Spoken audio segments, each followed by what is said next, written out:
Jadi kita selaku pelaku berjalan ketuhanan, kita menyebut Allah itu harus sambung dulu rasa kita kepada zat gaibul wujud itu. Kemudian baru kita mengucapkan Allah. Ya gitu. Nah, kalau seperti itu, dari nama ini akan nyambung kepada yang bernama itu tadi, yang bernama Allah itu tadi. Allah kan nama, ada yang bernama Allah. Itu nyambungnya dengan rasa. Nah, menyebut Allah supaya diterima oleh cipta kita. Dan akhirnya gabungan rasa dan cipta nanti menjadi karsa kita. Lah, karsa yang sudah menembus tauhid itulah yang disebut karsa yang beragama. Dia punya pegangan dalam hidup ini, ngoten niku lho Mas. Nah, memang sudah seperti ini, makanya bakal diluku, digaru, dilepi, dirabuk. Karena sekarang manusia sudah banyak yang tidak menembus ke situ. Aslinya kalaupun tidak menembus ke situ, minimal ojo gawe rusak yang jagat ini, gitu loh. Ngoten niku. Lah kalau memang nggak nembus, mau gimana lagi? Mau belajar juga sulit. Yang penting itu duwe budi pekerti. Cara ini wong Islam ya maka rimal akhlak disampurnane akhlake ra ngoten lho. Sakderenge nglajengaken mirsani video sakjangkepipun, kula aturi kapurih nutul tombol subscribe supados boten ketinggalan video salajengipun. Kagem kemanfaatan video menika monggo dipun like, komen lan ugi share. Mugi panjenengan sedaya pinaringan seger waras, bejo donya bejo akhirat, rahayu rahayu rahayu sagung dumadi.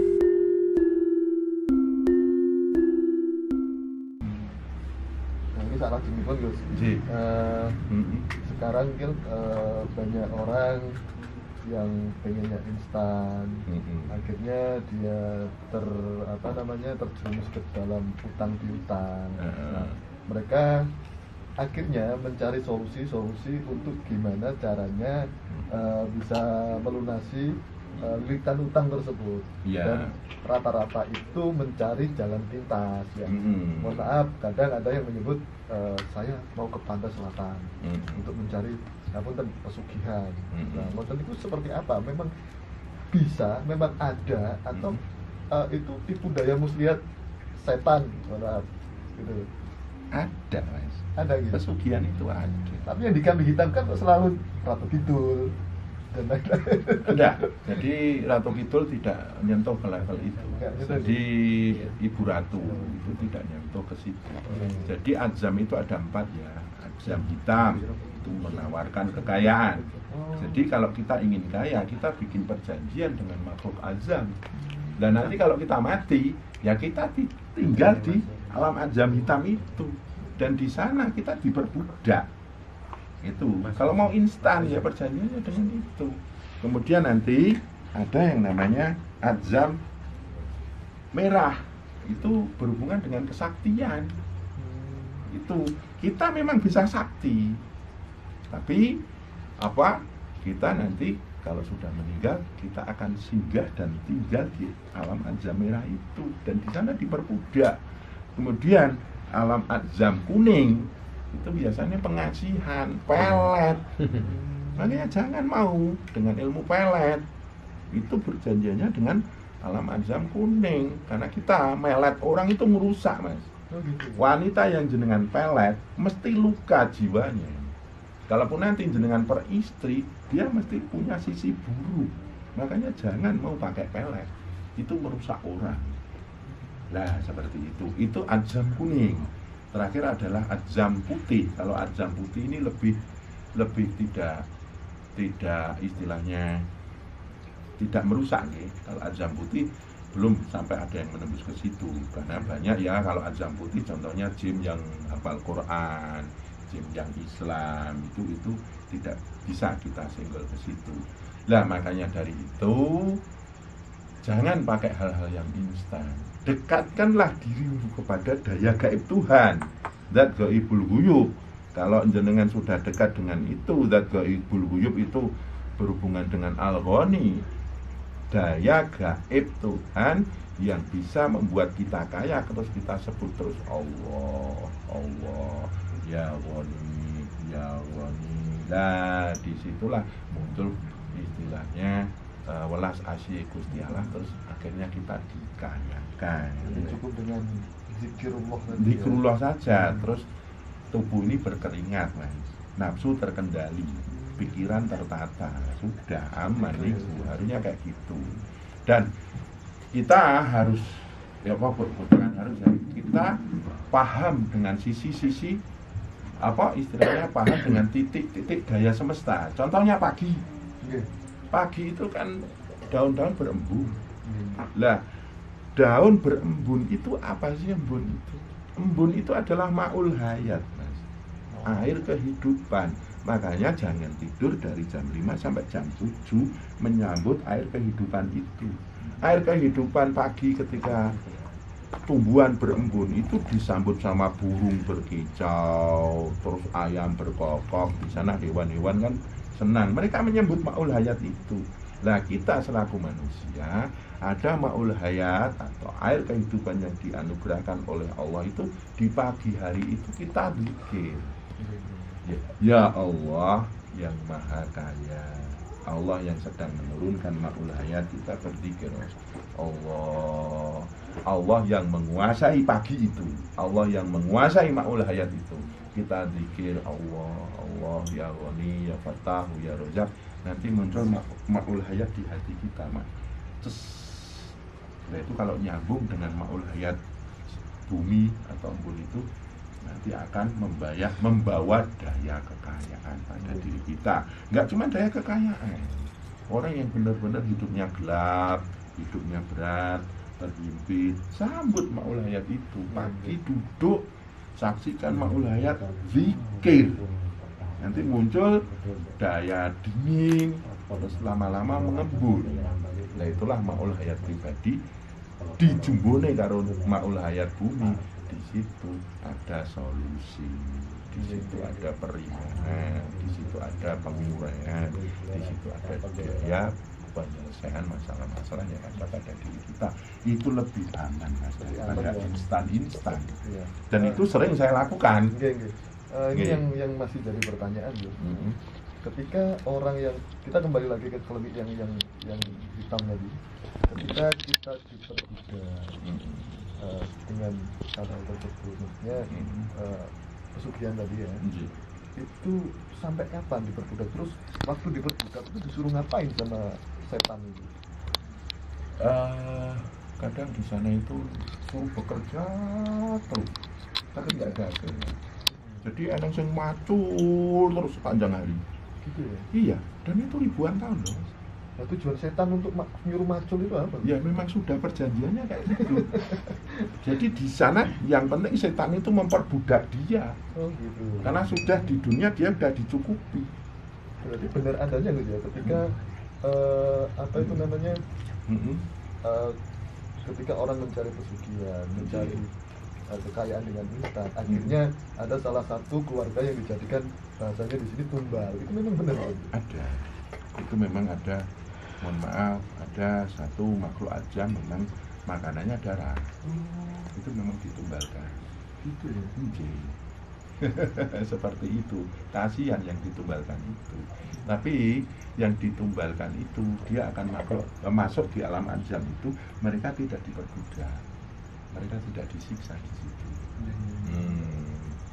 Karena saya dalam laku tirakat saya pernah bertemu sosok yang katanya dulu waktu bayi ditinggalkan orang tuanya. Di sana hidupnya enak. Gitu loh. Di alam ajam itu. Tapi orang yang menumbalkan udah perjanjian, besok saya perbudak. Kayak gitu. Makanya lah ini jangan suka yang instan, membuka mata batin, dileboni jin, terus kita bisa melihat apapun, ya jangan, itu nanti repot. Makanya sekali lagi, pakailah tauhid. Nah, tauhid itu kan banyak jalannya, 1000 jalan ke rumah, kayak gitu. Pakai pakliran apa monggo, Tapi jenengan kita kan bisa membedakan ini tauhid apa klenik, itu kan bisa membedakan. Termasuk pesugihan tuyul itu juga meminta tumbal apa gimana? Minta tumbal juga, semua pesugihan pasti minta tumbal. Kalau tuyul itu kan kalau malam dia nyesep getih, jadi dia nyusu, itu disedot getih. Jadi kita nyusu, bisa disedot getih, lama-lama dia kurus dia lama-lama meninggal. Tapi seumpama itu kan menyusu guys ya. Seumpama ini seumpama ya. Memang kalau kita suami istri ngambil tuyul, yang menyusuin kan istri ya. Kalau kita cari orang lain tak sewa tak suruh nyusuin, mau nggak tuh ini? Nah itulah banyak orang yang melakukan pesugihan itu dengan menumbalkan orang lain. Oh gitu ya. Biasanya ada ceranap di pinggir jalan itu. Nah seperti itu menumbalkan orang lain itu, dan itu lebih dur angkoro dibanding yang lain-lain. Itu wah lebih nyesek lagi nanti di alam sana kayak gitu. Bisa ya Gus ya, menumbalkan orang lain. Bisa. Banyak orang yang mengorbankan orang lain untuk ditumbalkan itu. Itu yang ditumbalkan itu tahu apa enggak Gus? Tidak tahu. Nah, yang bisa dikorbankan sebagai tumbal itu Orang contohnya siapa? Ya kayak gitu sudah alam ya Mas. Jadi kalau ada orang berniat menumbalkan itu, walaupun dia kayak apa bisa kena Mas. Misalnya orang baik gitu, tetap bisa kena. Makanya benar-benar DP karo Gusti Allah. Makanya jangan suka istilahnya punya zon yang buruk dengan diri kita. Nanti takutnya benar-benar itu terjadi kan kayak gitu. Pokoknya kalau kita benar-benar berpasrah diri sama Allah, tidak akan kena kan kayak gitu. Biasanya yang itu biasanya orang yang hatinya jauh dengan Tuhan kan kayak gitu. Tapi mohon maaf, untuk zaman sekarang ini ya kayaknya gimana ya, masih banyak atau enggak saya kurang tahu gitu. Tapi ada ilmu kayak gitu. Yang jadi pertanyaan ini menarik ini.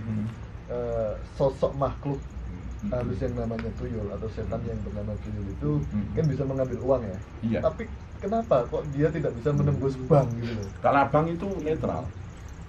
Maksudnya netral. Bank itu netral. Karena umpamanya jenengan punya energi kekayaan namanya unsur tanah barbak. Nah, itu kan energi jenengan, itu kan yang diambil energi barbak jenengan. Nah, kalau di bank kan enggak punya yang bank itu kan enggak ada yang memiliki. Secara ansih bank itu kan yang punya banyak orang itu hanya sebuah istilahnya gudang uang lah. Di situ tuyul itu melihat itu sebagai satu benda, tidak bisa diambil. Itu tidak ada daya lawamahnya, tidak ada daya energi kepemilikan di situ. Kalau bank itu kan sulit, ini milik siapa, tidak bisa. Jadi tuyul tidak bisa. Jadi umpamanya itu uang milik saya, berarti itu kan ada unsur personal, energi kekayaan saya yang diwakilkan dengan uang itulah, itu bisa diambil tuyul. Kalau bank netral, ATM netral, yang bisa nyuri di bank dan ATM ya manusia. Kalau tuyul tidak bisa. Bukan karena bisa. Pagarnya kuat gitu, bukan? Tidak. Karena dia berhubungan dengan benda. Jadi itu seperti kertas. Tidak bisa disebut uang kalau menurut ilmu-ilmu kayak gitu. Itu hanya seperti kertas biasa. Tidak ada energinya, terlepas dari mencari kekayaan secara instan, Gus. Jadi kira-kira menurut jenengan apa solusi untuk orang-orang yang sedang terlilit hutang, biar tidak larinya ke pesugihan? Solusi terbaiknya apa? Solusi terbaik yaitu kalau pagi jangan tidur, kedua sambut namanya maul hayat ini, terus yang ketiga ya kerja keras, otaknya tertata, nafsunya terkendali. Orang yang kena hutang yo rata-rata ya itu karena nafsunya agak terkendali. Kan kayak gitu. Kebutuhannya akhirnya bonceng pada ketidakterkendalian nafsu itu. Ya kita logis-logis aja guys. Awake kemeringet, pikirnya ditoto, nafsu itu dikendalikan, terus kita bener-bener berniat untuk bayar utang itu, terus jangan lupa dekatkanlah jiwamu dengan yang maha kaya. Tuh, terus ciptakan rasa syukur dalam dirimu. Contohnya baca alhamdulillah sebanyak-banyaknya. Umpamanya seminggu ini saya berniat akan mensyukuri semua yang aku miliki. Nah itu kita akan dimasukkan kepada golongan orang-orang yang bersyukur. Nah makanya kita akan ditolong sama Allah kan kayak gitu. Itu coba deketi saja Tuhan yang maha kaya, insya Allah selesai. Dengan puasa, dengan zikir, dengan sholat, monggo dekatkan diri pada Tuhan pun insya Allah selesai niku. Terus seperti yang disampaikan teman-teman tadi, yang masalah pesugihan Gus. Nah itu sebelumnya kan udah ada perjanjian. Nah dalam proses, dalam perjalanan itu bisa atau tidak untuk menganulir perjanjian tersebut? Wah, kalau menganulir itu ya tergantung perjanjiannya kayak gimana. Ya itu urusan pribadi mereka. Jadi tetap kembali kepada perjanjian. Ke perjanjian. Ya umpamanya saya sama jenengan ada perjanjian, bisa saja dianulir, ya rebukannya saya sama jenengan. Kalau jenengan oke, saya oke, ya itu bisa dianulir. Kalau nggak oke, ya nggak tahu saya. Jadi pengajuan perjanjian lagi gitu. Perjanjian lagi, monggo itu ada kesepakatan dan itu sudah ranah pribadi. Nah, ranah pribadi itu monggo, mungkin ada penengahnya siapa orang yang punya daya gaib yang lebih mungkin bisa. Tapi itu kembali lagi ke ranah pribadi. Ya misalnya saya punya keluarga yang dulunya itu berhubungan dengan pesugihan misalnya. Nah saya sendiri kan nggak bisa interaksi dengan makhluk tersebut. Nah misalnya saya minta tolong ke Gus Rafiq untuk menghubungkan. Ya itu kembali ke sama dulu yang menghubungkan, jangan saya. Kalau saya nggak menghubungkan, kalau saya misalnya juru kunci. Ya sama itunya. Saya nggak menghubungkan, ya saya nggak bisa. Oke. Lah dulu sampean perjanjian sama siapa saksinya? Kalau saya nanti masuk, lah kamu tuh siapa kok melu-melu kan kayak gitu. Nggak bisa saya. Kayak untuk nggak bisa intervensi ya. Nggak bisa intervensi saya. Kayak itu urusan pribadi. Kembali lagi itu urusan pribadi. Saya untuk intervensi ya paling minta aja. Ya wes ngibadah sing apik. Kan ngoten. Saya nggak bisa intervensi untuk ke situ. Dan mungkin bisa dianggap saya nggak punya kewenangan sedikit pun untuk ke situ. Saya masih penasaran tentang alam azam gitu. Kan ada kerajaan-kerajaan di alam azam. Nah itu apakah ada tugas tertentu di dunia ini? Ya, kalau alam azam itu memang ada tugas-tugas tertentu nggih. Kalau penunggu laut itu mereka benar-benar menjaga penghidupan kelautan di situ. Yang jaga gunung, mereka menjaga penghidupan di gunung. Terus di hutan tertentu mereka menjaga penghidupan di hutan itu. Makanya hati-hati babat gunung, babat hutan, merusak kelautan, itu hati-hati. Kita akan bertabrakan dengan keraton alam azam kayak gitu. Alam azam itu aning ratu lemah, ratu geni, ratu banyu, ratu angin. Nah, ratu lemah jenenge Barba, ratu geni namanya Api Nur Kadim, ratu angin namanya Samas, ratu banyu namanya Maul Hayat. Itu semuanya itu ada kampung-kampung azamnya tersendiri. Itu beda loh dengan kerajaan Dedemit, beda. Itu biasanya makhluk-makhluk pengerantauan yang sudah lama tapi mizannya sudah mulai ringan, dosanya itu sudah mulai berkumpul dalam titik-titik tempat tertentu kayak gitu. Nah ini sengaja saya ungkap supaya tidak istilahnya melihat itu adalah sebagai sesuatu yang musuh kita. Jangan, itu mereka itu berdampingan dengan kita. Nah, kalau kita memusuhi ya kita akan dimusuhi. Kalau makanya wa ma arsalnaka ila rahmatan lil alamin itu kita selaku umatnya Nabi Muhammad ya merahmati alam semesta, huwa dhahiru wal batin, alam batin dan alam zahir. Jadi jangan sembarangan terus mereka itu istilahnya dianggap musuh atau apa. Dia enggak ganggu kok. Hanya kita dengan Tuhan, mereka juga dengan Tuhan itu punya hubungan pribadi juga. Nah, kalau disebut setan itu apa sih? Setan itu adalah sifat yang membuat kita kufur sama Allah, lupa dengan Allah. Nah, itu akhirnya mereka disebut makhluk-makhluk di alam setan. Tapi kan kasihan kalau kita hanya memvonis itu. Di mana rahmatan lil alaminnya gitu. Ngoten niku. Kalau mitosnya itu kan misalnya kerajaan Laut Selatan gitu. Itu mitosnya juga sebagai pengendali bencana. Nah, itu apakah benar, Gus? Kalau kita bicara bencana itu nggak cuma satu titik ya, karena Allah itu mengatur alam semesta itu dengan sistem. Itu kan berhubungan dengan sirullah, alam kelangitan. Kemudian di bawah itu kan ada daya-daya lemah, geni, banyu, angin seperti itu. Jadi kalau mereka pengendali enggak, tapi mereka punya kekuatan pengendali kayak gitu. Tapi nanti juga akan bersistem dan bersinergi dengan unsur-unsur lain di alam semesta ini. Cuman memang jujur yang sering membuat kerusakan memang manusia. Manusia sampah dimasukkan laut, polusi dimasukkan udara, sampah kita lihatlah mereka bikin kerusakan untuk apa? Ya untuk kepentingan pribadi kayak gitu. Kalau mereka sih justru mereka nggak punya kepentingan dengan hal-hal yang menurut manusia itu penting, gitu loh. Mereka nggak butuh uang untuk apa kan kayak gitu. Seperti itu. Manusia kan butuh uang. Terus ini ada lagi, Gus.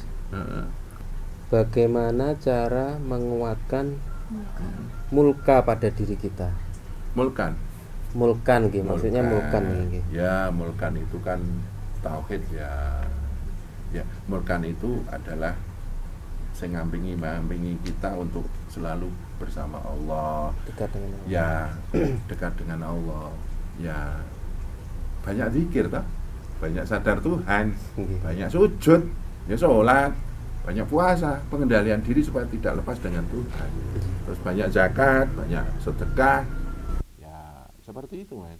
Jadi kita harus menggunakan laku-laku yang benar-benar mendekatkan jiwa kita kepada Allah. Jangan laku yang justru menjauhkan. Lah kalau kita suka laku yang menjauhkan diri dengan Allah, lah itu malah nguatke korin. Itu. Lah sang mulkan itu kan hanya persifatan toh. Itu hanya titik dorong untuk menuju Tuhan. Ngoten niku. Kalau kitanya enggak punya niat untuk taqarruban, ya enggak bisa. Energi itu lemah nggih. Nggih. Mohon penjelasan tentang Ya'juj Ma'juj. Hewan-hewan besar pemakan manusia gitu ya. Itu Ya'juj Ma'juj itu adalah kekuatan hewan yang di akhir zaman memakan banyak manusia. Ini banyak versi nggih. Banyak versi. Ada yang mengatakan penguasa yang berwatak hewan memakan rakyatnya. Orang-orang kaya yang berwatak hewan bersatu menjadi kekuatan besar merusak kekayaan manusia. Itu seperti itu. Saya lebih suka ke versi itu. Jadi Ya'juj Ma'juj itu adalah segerombolan manusia. Dia punya kekuasaan, dia punya kekuatan memakan hidup manusia-manusia yang lemah.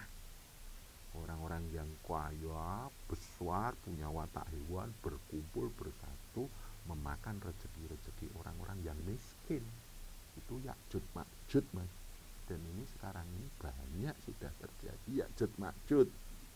Ya, manusia berwatak hewan dengan kekuatannya, dengan kekayaannya, dengan pengaruhnya memakan orang-orang kecil. Ya, seperti itu. itu Ya'juj Ma'juj, hewan-hewan besar yang menggurita, menguasai orang-orang lemah dan membunuh karakternya, membunuh rezekinya, membunuh kehormatannya, dan membunuh harga dirinya. Lah itu Ya'juj Ma'juj versi saya. Kalau saya lebih suka yang itu. Jangan berhalusinasi ada hewan besar mangan menungso, mboten nek kula. Fir'aun itu kan Ya'juj Ma'juj itu. Hewan yang punya manusia berwatak hewan yang punya kekuatan besar. Itu kan menindas. Kenapa itu? Zamannya Raja Samaria.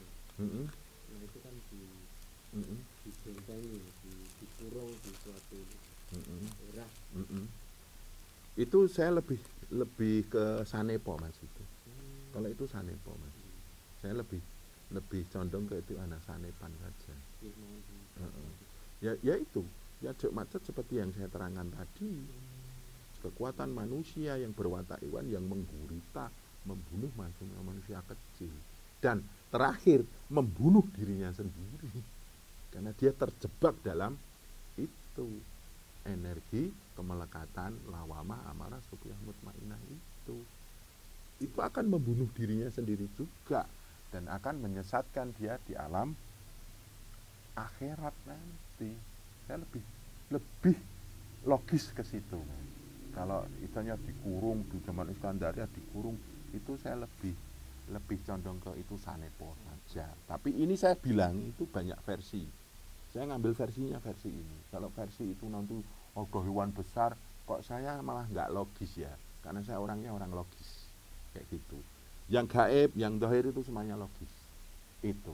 Kalau nggak logis, ya saya kurang tertarik untuk hal-hal yang nggak logis, yang halusinasi kayak gitu.